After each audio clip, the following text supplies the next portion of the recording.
Hello everybody, what's your favorite scary movie? Kidding. So I'm doing a Scream movie ranking on my Letterboxd account. If you want to follow me, go ahead. So, Letterboxd is a very fun app. You can review movies, you can do lists, and it's all good fun stuff. And, I thought since I ranked all the Scream characters, I might as well just rank all the Scream movies and give my thoughts. But hey, I'll review each of the movies, like maybe every Halloween. Scream 6 for the 2023 movie reviews. So I think after Scream 1, we got only 2, 3, 4. So let's get started.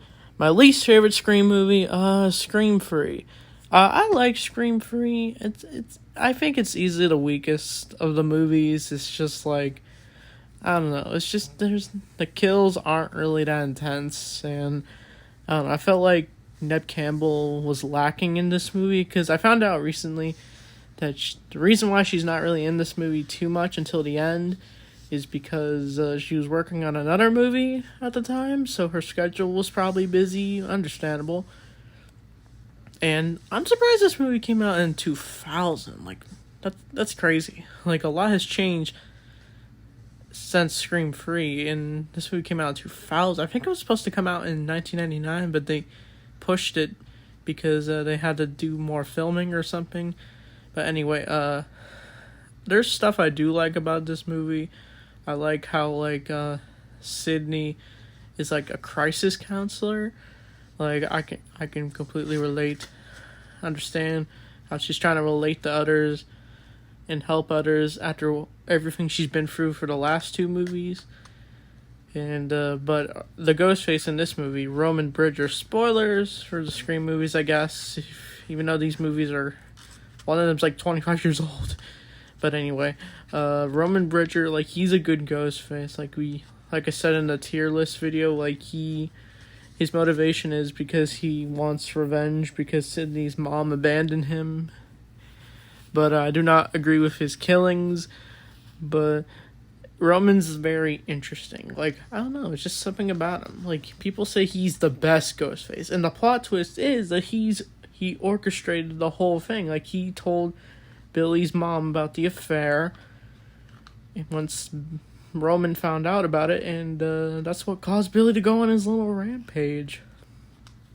And so yeah, it's been Roman all along. But yeah, the side characters, Dewey and Gale, did we see more of their chemistry in this movie?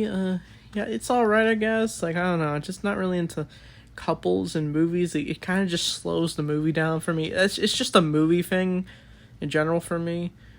But, yeah, this movie is quite enjoyable, so I'd give it maybe a 7 out of 10. And honestly, this could be my review of the movies. So next is Scream 4. So 11 years later, after the third one, we got kind of a new cast, and we still got the older cast. But it looks like a Ghostface is out there. What I like about this movie is just if you can just feel it's in a modern world now. I mean, they got technology and stuff. And we still get references to other movies, though, and it's surprising that these people like these movies, like today's teens. Even though these actors are probably in their 30s by now.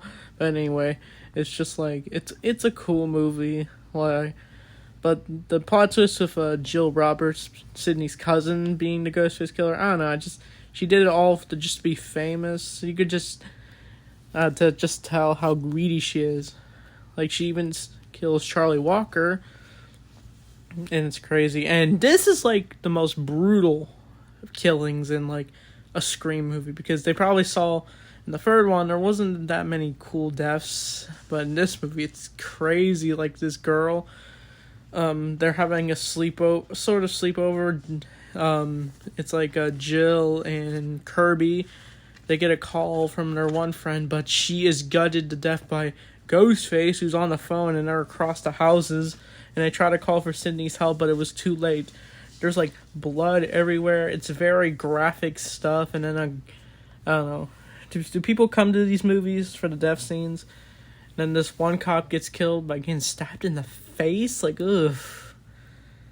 But, I feel like, I don't know, maybe we could have saw Sydney a little bit more in this movie. I don't know. It's just a weird issue I have. But, I do like this movie. It's quite fun. It definitely goes back to its old roots. I do like at the beginning where they're having a movie within a movie. I thought that was really cool. So, I probably give this movie probably a 7 out of 10. Maybe in the future I'll definitely go more in depth with Scream 4. So, next is Scream 2. So this is like where Cindy goes to college. Yeah, this movie is really also good. Like, I like how I felt like there was more going on in this movie than in the last movie. Like, I feel like there's more characters, there's more setting. Like, it's all cool. But the bummer part is when some of the deaths, like Randy dies. Like, I love Randy. I don't know. I just something you can relate to that character. His silliness and his personality and his love for movies. And there's probably this little nitpick where he says, like, the Star Wars trilogy, he's, like, saying how Empire Strikes Back is just a trilogy. It's not a sequel, but he's wrong. It is a sequel. Little nitpick, I know. But, anyway, like, I do like this one scene in Scream 2 where, Gail and Dewey try to find who the killer is when they're out in the open in the college. Like, he could be anywhere in this crowd of random college kids. And then Randy is like, oh, he's making the bad choices by standing next to the news van. You know where that goes. And the reveal that it's Billy's mom it was definitely coming. I definitely had a feeling we were going to get a plot twist like that. And the other one is Mickey, played by Timothy Olyphant, who I just found out, plays Cobb Vamp in the Mandalorian. I thought that was really awesome. So, Scream 2 is definitely better. Maybe just a little bit better than the first movie, but the first one's a classic. I'd give Scream 2 like an 8. Okay, so Scream 5.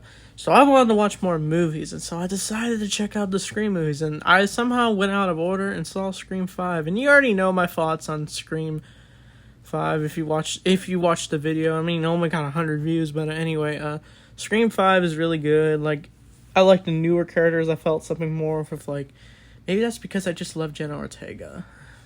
Perhaps. But it's more than that. I don't know, it's just like, this killer seems more ruthless, like Amber and Richie, but you find out, if you really think about it, they're kind of, I don't know, they're not the best Ghostface, they're like one of the most sloppiest. Like, they did it all just so they can make another stab movie because they don't like the other ones, because this movie does make fun of toxic fans. It kind of pokes fun at, like, the Star Wars fandom. Like, it's insane. But yeah, the finale is quite intense at Stumacher's house. Yeah, it was definitely a lot going on. And the deaths, yeah, they're pretty brutal. Yeah. So, yeah, this one's really good. So I'd give this one, like, maybe an 8.5. I think my only issue was that I wish some characters had more moments to shine. But I don't know, there's a lot, so it probably made sense that some characters were in certain scenes. But hey, they did their best with this movie, for sure. They really respect Wes Craven and his legacy he left behind after he passed away, unfortunately. Next is the recent one that came out a few months ago, Scream 6. This movie, I don't know, I thought it was going to be like the cliches the other Scream movies could have, but no, they did stuff different in this movie. But I'm going to save that for my 2023 movie reviews. But so far, I really like Scream 6. It's easily one of my favorite movies of 2023. I don't know why it has a 6 out of 10 on IMDb. I don't know. Critics are weird sometimes of movies. But this movie was intense. I love how New York was involved in this. And Jenna Ortega and Melissa Barrera were obviously my favorite parts. Duh. But I look forward if we do get a Scream 7. I think some people are saying it's going to be like a holiday special. We'll have to wait and see. So, obviously number 1. Wait, no, I'd give Scream 6 like maybe a 9 out of 10. As for Scream 1, is easily my favorite horror movie, like I said. it's 10 out of 10 for me. I really love it. I love Sydney. Like, I don't know. Like, it's definitely thrilling to watch. I mean, I think Billy Loomis and Stu Bacher are the best of the villains in this movie out of all the Ghostface killers. So, it's an easy 10 out of 10 for me. Like a 9, whatever I gave it on my channel. So, I think that's it for this ranking. Sorry this video was short, but anyway, maybe if you want to see my Star Wars ranking, maybe I will one day. Or my MCU ranking. That video will probably be longer, but it'd be fun. So, with that being said, thanks for watching, and see you guys next time.